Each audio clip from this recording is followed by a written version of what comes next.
Повеќе од 30 години Џон Илија Апелгрен е на македонската музичка сцена и за целиот тој период не се откажа од џез музиката. Во Агол ги открива неговите почетоци.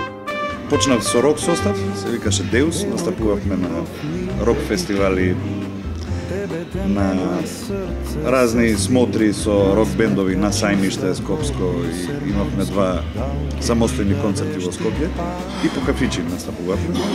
Меѓутоа, потоа, како што станав повозрасен, почнав да ја пеам на музика што мене ми се допаѓа од секогаш, тоа е џез музиката.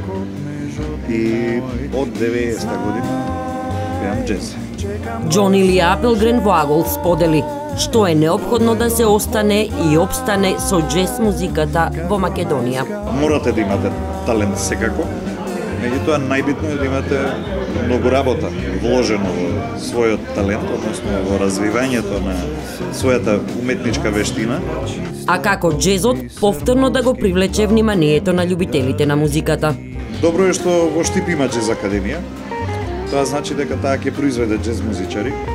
Не значи дека сите ќе бидат добри, меѓутоа нормално ако има квантитет, ќе излези и квалитетот таму. Какви се неговите планови за иднината и дали наскоро ќе слушнеме нешто ново од неговиот вонвременски глас? Дознајте во Агол, сабота 20 часот и 45 минути.